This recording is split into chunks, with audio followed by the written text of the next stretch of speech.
ଅନ୍ଧାର ଜନରାତିର ଆଲୋକ ଜହ୍ନର ଆଲୋକ ଦ୍ୱାରା ଏ ସଂସାରଟା ଝାପ୍ସା ଝାପ୍ସା ଦେଖାଯାଉଥାଏ। ସୂର୍ଯ୍ୟର ଆଲୋକ ଥିଲେ ମଧ୍ୟ ଅନ୍ଧାର ଦେଖାଯାଉଥାଏ। ଏ ଅନ୍ଧାର ଭିତରେ ଅଜ୍ଞାନର ପରିସୀମା ଦୂରରେ ଥାଏ। ଏ ଅନ୍ଧାର ଭିତରେ ଆଲୋକ ଆଡ଼କୁ ନେବାର କେହି ନାହାନ୍ତି। ସତେ ଯେମିତି ଅନ୍ଧାର ଦୁନିଆରେ ଆମେ ଜଣେ ଜଣେ ଅନ୍ଧ। ଅନ୍ୟ ରାଜ୍ୟ ଅନ୍ୟ ଦେଶ ଲୋକମାନେ ଆଲୋକ ଭୂମିରେ ବାସ କରନ୍ତି, କିନ୍ତୁ ଶବର ରାଜ୍ୟ ଶବର ଲୋକମାନେ ଅନ୍ଧାର ଭୂମିରେ। କିଏ ନବ ସେ ଆଲୋକ ମାର୍ଗରେ?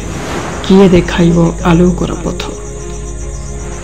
କିଏ ଥିବ ଏ ଶବର ଲୋକମାନଙ୍କୁ ଆଲୋକ ଆଉ ଆଲୋକ ମାର୍ଗରେ ଦିଗ୍ଦର୍ଶନ ଦେବା ପାଇଁ? କେହି ନାହାନ୍ତି। ଏଇ ଦେଖ, ଦୂରରୁ ଆଲୋକର ଦୀପ ଜଳୁଛି। ସତେ ଯେମିତି ଏହା ହିଁ ଆମର ଶବର ଜାତିର ଆଲୋକିତ ମାର୍ଗ। କିନ୍ତୁ ସେତିକି ବେଳେ ଦୂରରୁ ଆଲୋକର ଦୀପ ଜଳିବାର ଦୃଶ୍ୟମାନ ହେଉଛି ଆଉ ଶୁଭୁଛି ଯେମିତି ଆକର୍ଷଣ ଶକ୍ତିର ଶବ୍ଦ। ସତେ ଯେମିତି ଏହା ହିଁ ଶବର ଜାତିର ଆଲୋକିତ ମାର୍ଗଦର୍ଶନୀୟ ମଣିଷ। ଏହା ଆମର ମାର୍ଗଦର୍ଶୀ ବ୍ୟକ୍ତି, ଯାହା ଆକର୍ଷଣ ଲାଗେ। ଯେତେବେଳେ ଆଲୋକଟି ପାଖେ ପାଖେ ହୋଇ ଆସେ, ଶବର ଲୋକମାନଙ୍କର ଆଖିର ଝାପ୍ସା କମି ଯାଇଥାଏ।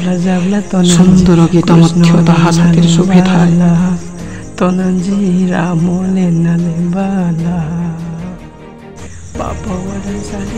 ସେ କେହି ନୁହନ୍ତି, ଶ୍ରୀ ସ୍ୱର୍ଗତ ପୂଜ୍ୟ ପ୍ରଧାନଗଣ, ଯିଏ ଏ ଶବର ଜାତି ଆଉ ଶବର ସମାଜର ମଙ୍ଗଳ ପାଇଁ ଭଗବାନ ତାଙ୍କୁ ଏ ପୃଥିବୀରେ ଜନ୍ମ କରିଛନ୍ତି।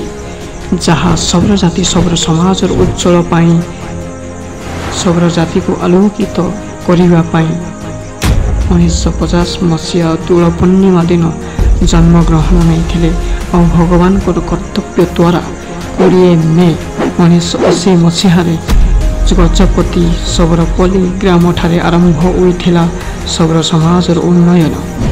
ଧୀରେ ଧୀରେ ଶବର ଜାତି ଚମ୍ପା ଫୁଲ ବାସ୍ନା ପରି ସୁଗନ୍ଧ ଗଢ଼ି ଉଠିଲା। ସମସ୍ତେ ଏ ଶବର ସମାଜବାସୀମାନେ ଉନ୍ନତି କରିଛନ୍ତି କେବଳ ଶ୍ରୀ ପ୍ରଧାନଗମାଙ୍କ ପାଇଁ। ଶବର ସମାଜର ଭଗବାନ ଶ୍ରୀ ପ୍ରଧାନଗମାଙ୍କ ଶବର ସମାଜର ପ୍ରଦର୍ଶନ ଅଟନ୍ତି। ଶ୍ରୀ ପ୍ରଧାନଗମାଙ୍କ 1900 ମସିହାରେ ତାଙ୍କର ମୃତ୍ୟୁ ହୋଇଥିଲା, କିନ୍ତୁ ତାଙ୍କର ଏହି ଶବର ସମାଜର ଇତିହାସରେ ପରିଣତ ହୋଇଗଲା। ଏହି ମୋର ମୋଟିଭେସନାଲ ଭିଡ଼ିଓ କେମିତି ଲାଗିଲା ଆପଣଙ୍କୁ? ଯଦି ଭଲ ଲାଗିଥିବ ଦୟାକରି ଲାଇକ୍ ଏବଂ ସେୟାର, ସବସ୍କ୍ରାଇବ୍ କରିବେ ମୋ ୟୁଟ୍ୟୁବ୍ ଚ୍ୟାନେଲକୁ। ଧନ୍ୟବାଦ।